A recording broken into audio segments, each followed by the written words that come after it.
China proves that sharing is caring, Florida's getting their buzz fucked with, and Budweiser clearly paid off some Massachusetts lawmakers. Yeah, we got a beer to go along with these stories, but more on that in a moment.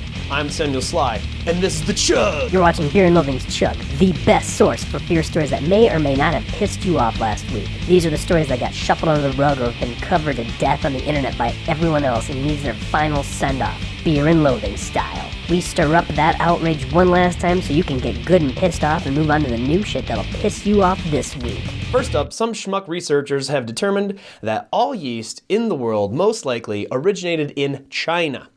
See? Communism works, dickwads. Sharing, it's a rule now. Next up, 2 Florida breweries have received cease and desist orders from the TTB on producing marijuana-flavored beers. The brews in question contain only terpenes oil, which gives weed its signature smell. They're completely legal. Here's a quote to further clarify what they want.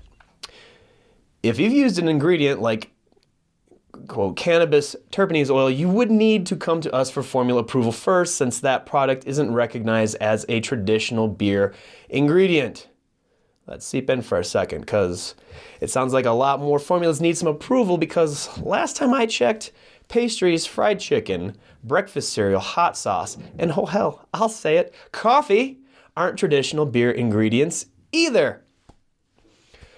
Furthermore, there's possibly a remote chance you'll get the beat us and die from too many cereal and pastry beers, but yeah, dear government, please protect us from accidentally getting high, because that's what I am right now. Lastly, Anheuser-Busch were let off the hook by Massachusetts legislators in a pay-to-play case on some fucked up logic.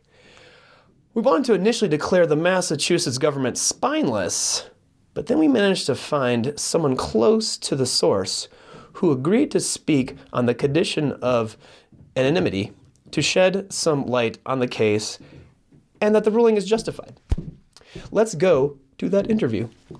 So you're familiar with the pay-to-play case in Massachusetts, yes? Yes, very. Okay, so what exactly happened? It seemed like an open and shut case of AB InBev supplying equipment to bars specifically for AB InBev products to be served through those taps. Well, Bud retained ownership of those towers and could have taken those taps back at any time they wanted. But were they ever planning to do that?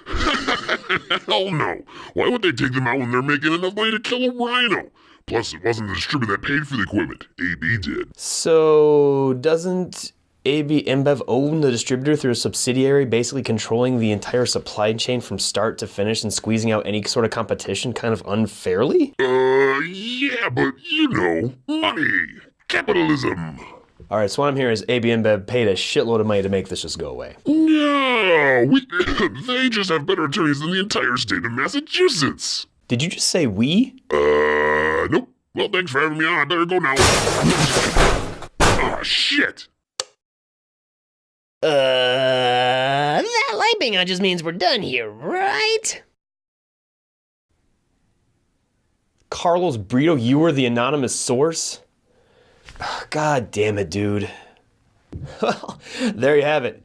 Anheuser-Busch are, in fact, an unstoppable force, and Massachusetts lawmakers are, in fact, spineless cowards. Thanks for watching The Chug. Comment with suggestions, share with your friends, or just give it the bare minimum 17 pieces of flair. Thumbs up. This week's stories pair pretty well with Founders Brewing Company's Canadian Breakfast Stout. It's a doozy, I know.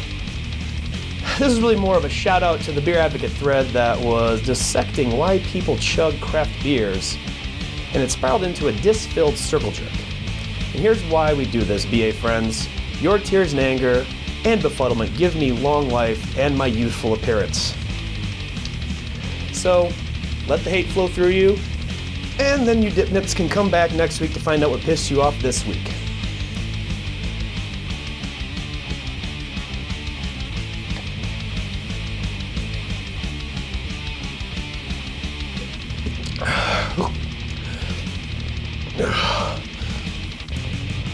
I feel like my entire esophagus is a piece of cement.